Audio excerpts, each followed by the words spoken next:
Assalamualaikum warahmatullahi wabarakatuh. Salam sejahtera bagi kita semua. Bagaimana kabar anak-anak?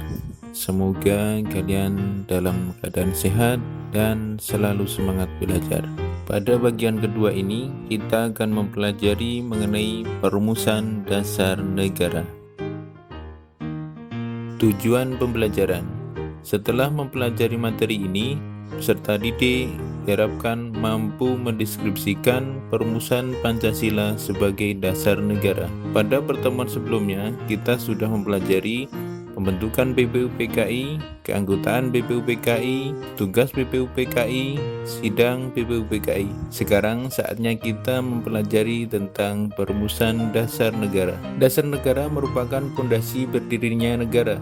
Ibarat sebuah bangunan, tanpa pondasi yang kuat, tentu tidak akan berdiri dengan kokoh. Oleh karena itu, dasar negara sebagai pondasi harus disusun sekuat mungkin sebelum negara berdiri. Siapakah yang mengusulkan rancangan dasar negara? Baiklah, perhatikan penjelasan berikut ini. Sidang pertama BPUPKI yang dilaksanakan tanggal 29 Mei sampai 1 Juni 1945 membahas rancangan dasar negara. Tokoh yang mengusulkan rancangan dasar negara yang pertama yaitu Mr. Muhammad Yamin pada tanggal 29 Mei 1945.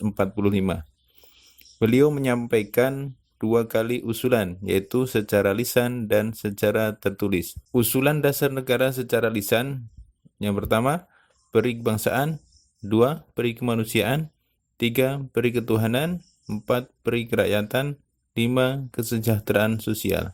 Usulan dasar negara secara tertulis: 1. Ketuhanan yang Maha Esa, 2. Kebangsaan Persatuan Indonesia, 3. Rasa kemanusiaan yang adil dan beradab, 4. Kerakyatan yang dipimpin oleh hikmat kebijaksanaan dalam permusyawaratan perwakilan, 5. Keadilan sosial bagi seluruh rakyat Indonesia. Tokoh selanjutnya yang mengusulkan rancangan dasar negara yaitu Mr. Supomo. Beliau menyampaikan pada tanggal 31 Mei 1945. Rancangan dasar negara menurut Mr. Supomo yaitu 1. Persatuan, 2. Kekeluargaan, 3.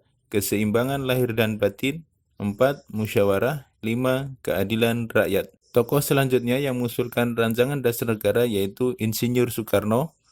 Beliau menyampaikan pendapatnya pada tanggal 1 Juni 1945. Rancangan dasar negara menurut Insinyur Soekarno: 1. Kebangsaan Indonesia, 2. Internasionalisme atau peri kemanusiaan, 3. Mufakat atau demokrasi, 4. Kesejahteraan sosial, 5. Ketuhanan yang berkebudayaan. Pada tanggal 1 Juni 1945, Insinyur Soekarno menyampaikan kelima dasar negara tersebut dinamakan Pancadharma. Atas petunjuk seorang ahli bahasa, rumusan dasar negara tersebut dinamakan Pancasila. Baiklah anak-anak, selanjutnya kita membahas Panitia 9. Panitia 9 dibentuk setelah sidang pertama BPUPKI. Anggota Panitia 9 terdiri dari Insinyur Soekarno, Mr. Profesor Muhammad Yamin, Dr. Andes Muhammad Hatta, Mr. A.A. Maramis, Raden Abikusno Cokro Sujoso, Abdul Kahar Musakir, Haji Agus Salim, Kiai Haji Wahid Hasim, dan Mr. Ahmad Subarjo. Kemudian Panitia 9 mengadakan rapat di kediaman Insinyur Soekarno di Jalan Pegangsaan Timur nomor 56 Jakarta pada tanggal 22 Juni 1945. Rapat tersebut menghasilkan Piagam Jakarta atau Jakarta Charter. Berikut ini rumusan Piagam Jakarta yang dihasilkan oleh Panitia 9 pada tanggal 22 Juni 1945. Naskah Mukadimah atau Piagam Jakarta atau Jakarta Charter kemudian dibawa ke sidang kedua BPUPKI pada tanggal 10 sampai 17 Juli 1945. Mukadimah disepakati BPUPKI pada tanggal 14 Juli 1945. Berikut ini rumusan dasar negara dalam Piagam Jakarta dan rumusan dasar negara yang disahkan BPKI.